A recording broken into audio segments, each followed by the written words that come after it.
Colchester commemorated the 50th anniversary of VE Day on May the 8th, 1995, remembering what it had been like when the town hall in 1939 was surrounded by sandbags.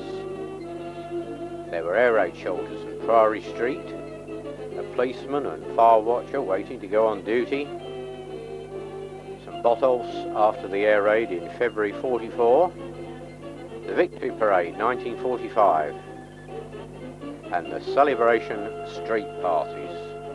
50 years of peace was celebrated with a European market in the Culver precinct.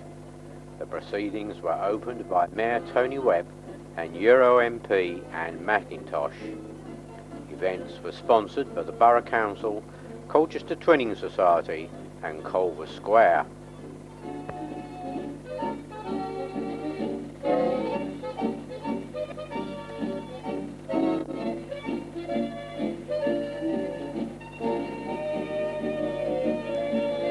Music was provided by musicians from Colchester Institute.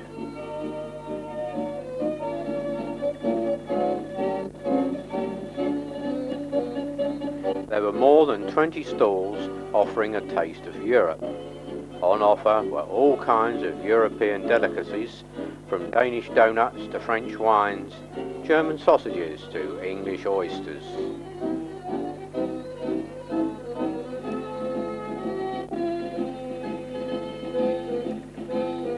Just outside the town at A- Green, resident Rowley Greenwald organised an exhibition of local interest. Photographs and memorabilia of wartime days. Those old enough to remember ration books, identity cards, national saving stamps, etc., enjoyed the nostalgia.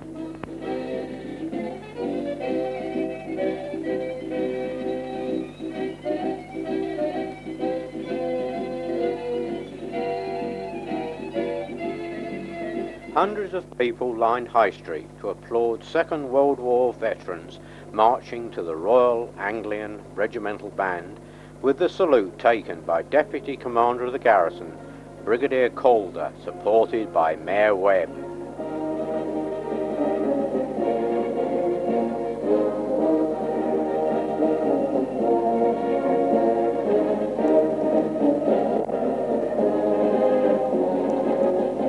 The Cadet Band led civilian representatives, wardens, firefighters, evacuation officers, Home Guard and the voluntary services.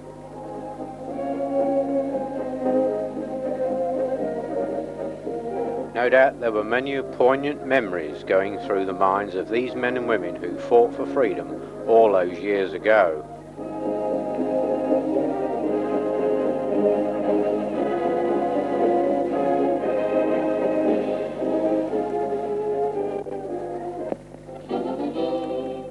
At high tide, Mersey becomes an island with water covering the Strood. On the 15th of July, a Day of Independence was arranged for the island under the name Operation Oyster, and passports were necessary to gain entry to the island. We're not sure whose army these guards came from, but they looked their part with weapons, ensuring that no spies invaded Mersey for the day.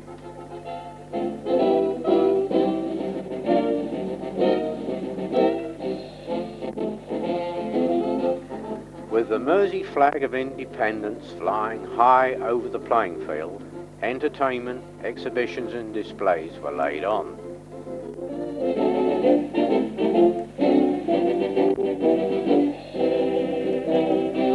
Army vehicles, which had been lovingly restored by their owners, were admired by the visitors, as were the equipment on display.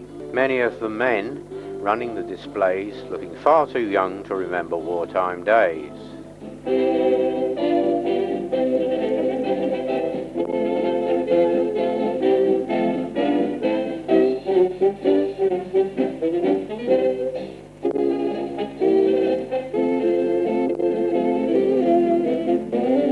The guest of honour was the Lord Lieutenant of Essex, Lord Braybrook, accompanied by the new Mayor of Colchester, Mary Fairhead, and the mayors of the twin towns in the Netherlands and France.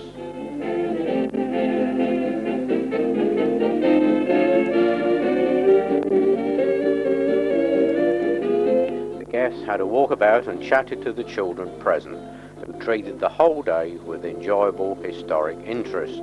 Music was provided by the Braintree Dimensions Youth Band. They entertained with the music that was remembered during the Second World War.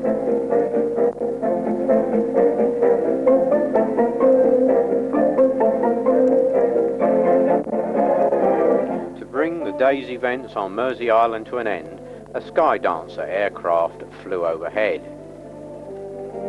As the tide receded, the visitors left Mersey and returned to just being part of Colchester Borough. Remembering all these wartime memories and looking at exhibits that have survived the 50 years since they were part of our day-to-day life, Colchester's commemoration on May the 8th, 1995 came to a conclusion with a grand orchestral concert in the Castle Park. Hundreds turned out to enjoy the nostalgia and wave their Union Jacks.